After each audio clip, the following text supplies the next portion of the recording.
Hey mga brods, ito nga pong si Cedric Berfield, nababalita nga, ito pong SMB nagkaka-interest na lalo sa kanya mga brods, lalong-lalo na ito pong performance niya this Governor's Cup.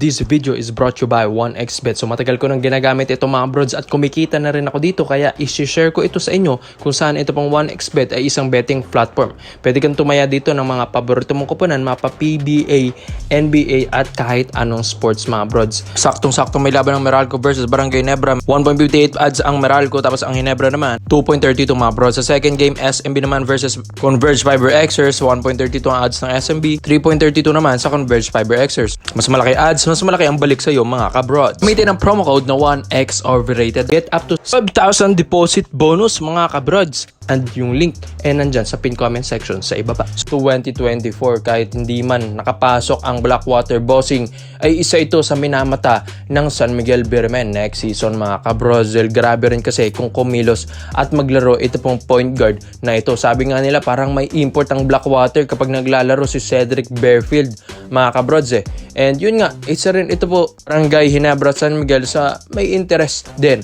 kay Cedric Berfield next season mga kabrods. Syempre, gusto rin ni Coach Tim ko ng mga tall guards pero gustong unahan na rin ng Beermen ito pong Barangay Ginebra San Miguel dahil grabe rin kung maglaro ito pong si Berfield.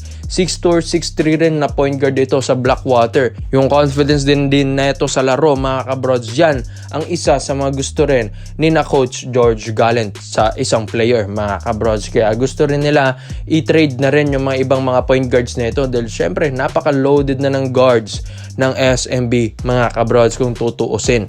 And yun nga, halos lahat dito ay hindi rin naman nakakapaglaro. Kaya onti lang yung minuto every game ng mga point guards na nandito sa bench ng SMB.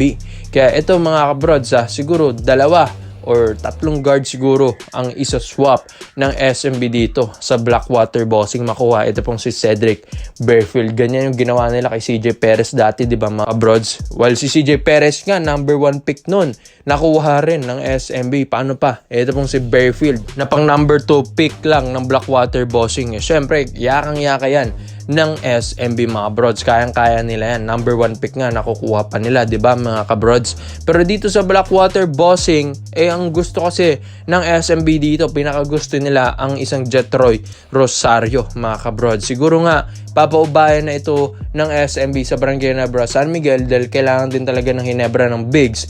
Dahil syempre kahit papano, kahit gumaling na rin next season si Nago, Gray and Malonzo, ay injury prone na rin yan sila mga kabrods. Kaya kailangan din ng backup. Kaya ipapaubayan nila si Rosario.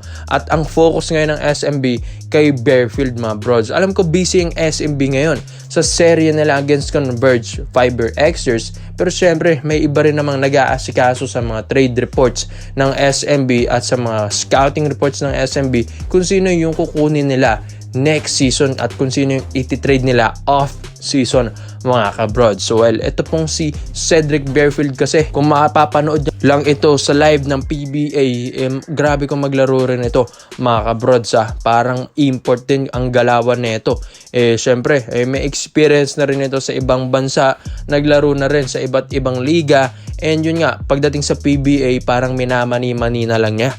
Kaya ito pong si Berfield, di rin natin maiwasan yung angasan neto mga kabrods sa laro. Dahil syempre kasama rin yan. Pero pagdating sa SMB, syempre papatinuin ka ng konti. Syempre mga bro, sa disiplina ng mga players, di ba? Yung mga ibang mga may attitude dyan, pagdating ng SMB ay gumaganda na yung kanilang attitude mga bro. So ito pong si Cedric Berfield, mga bro, aabangan natin ito.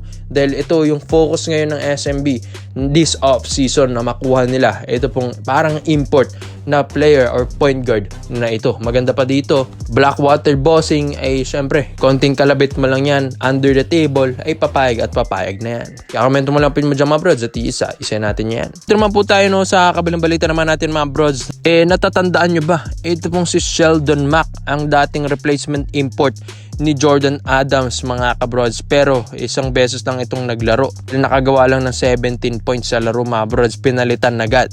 Pero ito pong Barangay Nebra San Miguel, willing sila naggawing reserbang import ito pong si Sheldon Mac mga brods. Dahil yun nga, nabalita na rin natin ito mga brods kamakailan lang, at if ever man at wag naman sana na injured si JB, ay kukuha sila ng mga reserbang import sa mga listahan ng Barangay Nebra San Miguel. If ever man napagpahingahin ng SBP si JB para sa November 21 against New Zealand sa FIBA Asia Cup qualifiers, ay mag-activate sila ng ibang import mga kabrod sa Barangay Nebra San Miguel.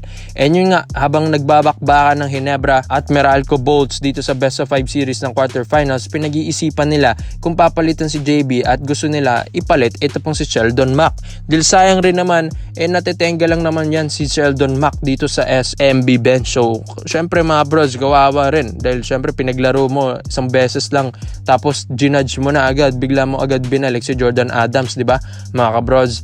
Kung hindi nyo lang alam at kung hindi nyo kilala si Sheldon Mac, dating naging NBA player na rin pala ito mga kabrods 2016 to 2018 sa Washington Wizards. At isa pa dito, naging MVP at champion pa ito sa Venezuela sa SPB mga kabrods taong 2022. MVP pa siya dyan, tapos champion pa. So mga brods parang minaliit ng SMB at ginudge agad ito pong performance ni Sheldon Mac. Knowing na may ibubuga rin naman ito, malay nyo, next game pala, doon maghahalimaw ito pong si Sheldon Mac. So sayang lang mga brods, maski naman si Brownlee, di ba may mga off night yan, minsan nga 14 points lang si Brownlee, di ba mga brods, pero ito pong si Sheldon Mac na 17 points na judge agad ng SMB, at yun nga, bigla agad itong dine-activate mga kabrods. Kaya ito sa Barangay Nebra San Miguel, bibigyan nila ng chance ito pong si Sheldon Mac, pero syempre titignan pa nila kung ipagpapahinga si JB at kung may injured man, at wag naman sana si JB. At syempre madali na lang din ito para sa Barangay Nebra San Miguel dahil nandito na rin si Sheldon Mac mga brods, connection na rin ito ng sister team, at syempre hindi na sila mahihirapan na kunin pa ito pong si Sheldon Mac dahil nandito na rin naman ito sa Pinas mga kabrods. Kaya dito sa pagpasok ni Sheldon Mac, dito natin matitest kung talagang magaling siya. At yun nga, syempre mga brods, pinag-iisipan pa ito ng Barangay Nebra San Miguel kung paglalaruin nila ito pong si Sheldon Mac dahil syempre may ibubuga rin naman ang player na ito mga brods. Athletic, para sa akin nga mas athletic pa ito kay Jordan Adams, pero mas scorer nga lang si Adams mga kabrods. And eto sa Ginebra, syempre kailangan din nila ng mga athletic na import like katulad nito ni Sheldon Mac, lalong lalo na wala silang masyadong big man. Tapos kalaban pa nilang Meralco Bolts na ang daming big man, di ba mga brods, ngayong serie, kaya nahihirapan nga sila ngayon sa Meralco Bolts. Sa ilalim, lalaki kasi ng Meralco, Almazan, Bates, Pascual, Hodge, Torres, di ba mga brods, hirap talagang Ginebra. Kaya kailangan din nila ng mga ganitong athletic na import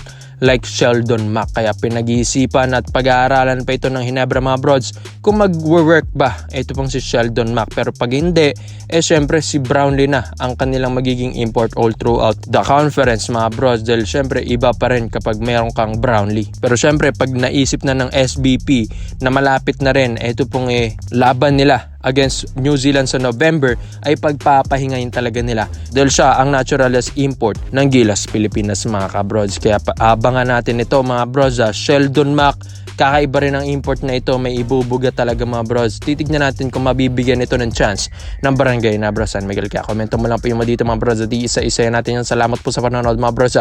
This is our update to the highlights lang. I'm out.